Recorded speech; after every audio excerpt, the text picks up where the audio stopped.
நடிகை தேவயானி மூத்த மகள் இனியா வீட்டில் எடுத்த தற்கொலை முயற்சி மிகப்பெரிய விபத்துல உள்ளாக்கியிருக்கு.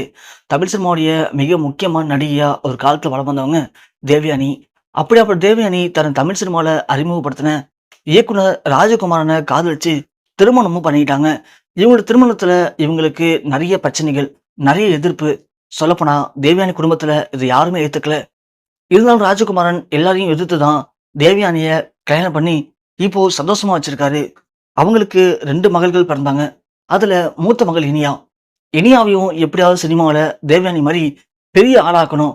அதற்கு எந்த ஒரு இன்ஃப்ளூயன்ஸையும் யூஸ் பண்ணக்கூடாது அப்படின்னு ராஜகுமாரும் தேவயானியும் தன் மகள ஜீ தமிழ் ஒளிபரப்பான சரிகமபா சீசன் 5ல ஒரு பாடகியா களமிறக்கி விட்டாங்க. இனியாவும் நல்ல ஒரு பாடகி அப்படிங்கிறத ரொம்ப அழகா ப்ரூவ் பண்ணாங்க. தேவயானி மகளுக்கு இப்படி ஒரு குரல் வளமா அப்படின்னு எல்லாருமே பார்த்து பிரமிச்சு போனாங்க. அந்த அளவுக்கு பாட்டு பாடி அசத்துன இனியா இப்போ அந்த ஷோல அவங்களால ஜெயிக்க முடியல. அதற்காக கொஞ்சம் கூட மனம் தளர்ந்து போகாம இனியா இப்போ அடுத்ததா சினிமாவில் நடிக்கலாம்னு முடிவு பண்ணியிருக்காங்க. அதன் காரணமா தன் அப்பாவான ராஜகுமார்கிட்ட இவங்களுடைய ஆசையவும் சொல்லியிருக்காங்க. ராஜகுமாரன் தன் மகளை வைத்து படம் இயக்கலாம் அப்படின்னு முடிவும் பண்ணியிருக்காரு.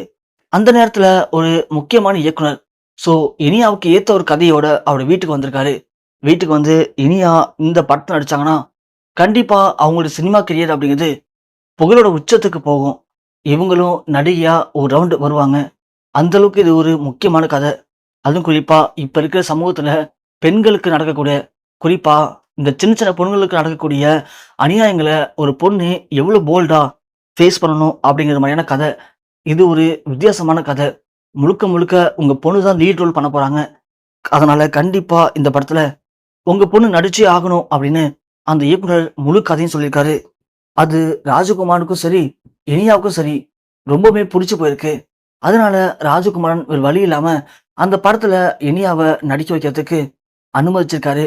அப்படி அனுமதிக்கப்பட்டு இனியாவும் இந்த படத்துல கடந்த 1 மாசமா படு பிஸியா நடிச்சிட்டு இருக்காங்க. அது போக இனியாவுக்கு இப்போ அடுத்ததா ஒரு பட வாய்ப்பும் வந்திருக்கான். ஆனா இந்த படத்தை முடிச்சதுக்கு பிறகுதான் இனியா அந்த படத்துல கமிட் ஆவாங்க அப்படின்னு ராஜகுமாரன் தெளிவா சொல்லியிருக்காரு. கொஞ்சம் கூட ரெஸ்டே இல்லாம இனியா இப்போ அந்த படத்துல படு பிஸியா நடிச்சிட்டு இருந்திருக்காங்க. அப்படி இந்த படத்துல கிட்டத்தட்ட பாதி படப்பிடிப்பு எல்லாமே முடிஞ்சு போச்சு. ஆனா இந்த நேரத்துல திடீர்னு அந்த படக்குழுவுக்கும் இனியாவுக்கும் ஏற்பட்ட கருத்து வேறுபாட்டால அந்த படத்துல இருந்து இனியா அதிரடியா நீக்கப்பட்டிருக்காங்க. இதுதான் இனியாவுக்கு பயங்கர மன உளைச்சல் ஏற்பட்டிருக்கு. அதுக்கு காரணம் அந்த படத்துல சில சீன்ஸ் இனியாவுக்கு ரொம்பவும் மனக்கசத்தை ஏற்படுத்தியிருக்கு. அவங்க ரொம்ப கஷ்டப்பட்டு நடிச்சிருக்காங்க. இருந்தாலும் சில சீன்ஸ் இன்னும் ரொம்ப கொடுமையா இருந்திருக்கு. அது இனியாவுக்கு பிடிக்கல. இது என்னுடைய கேரக்டரை தப்பா காட்டிடும் அப்படின்னு இனியா அந்த மாதிரி சீன்ஸ் நடிக்க மாட்டேன்னு சொல்லி பிரச்சனை பண்ணியிருக்காங்க. ஆனா அந்த இயக்குனர் ஃபோர்ஸ் பண்ணி நடிக்க வைக்க ட்ரை பண்ணியிருக்காரு. அதில் ஏற்பட்ட கருத்து வேறுபாட்டால இனியா அங்கேருந்து கிளம்பி வந்துட்டாங்க. அதன் பிறகு அந்த இயக்குனரும் இந்த படத்துல இருந்து இனியாவை நாங்க ரத்து பண்ணிடுறோம்னு சொல்லி இந்த படத்துல இருந்து இனியாவை அதிரடியா நீக்கியிருக்காங்க. இது இனியாவுக்கு பயங்கர மன உளைச்சல் ஏற்படுத்தியிருக்கு. அதன் பிறகு தனது அப்பா கிட்ட இனியா சொல்லி ஃபீல் பண்ணி அழுதுருக்காங்க. ஆனா சினிமாங்கிறது இப்படிதாம்மா. நாம எல்லாத்தையும் பொறுத்து சகிச்சு நடிச்சுதான் ஆகணும். அப்போதான் நாம சாதனை படைக்க முடியும் அப்படின்னு ராஜகுமாரன் தெளிவா சொல்லியிருக்காரு. இனியா அதன் பிறகு அந்த இயக்குனர்கிட்ட போயிட்டு எவ்வளவு கெஞ்சி கூத்தாடி பார்த்திருக்காங்க. ஆனா அந்த இயக்குனர் திட்டவட்டமா இனிமே நீங்க இந்த படத்தை நடிக்க முடியாது அப்படின்னு தெளிவா சொல்லிட்டாராம். அத இனியாவால் தாங்கிக்க முடியல. தன்னுடைய பெரிய பட வாய்ப்பு எல்லாம் போயிடுச்சு. இதுக்கப்புறம் நான் என்ன பண்ண போறேன் அப்படின்னு இனியா பயங்கர மன உளைச்சல்ல என்ன பண்ண தெரியாம வீட்லயே அந்த தற்கொலை முயற்சி எடுத்து மிகப்பெரிய ஒரு சோகத்தை ஏற்படுத்தியிருக்காங்க.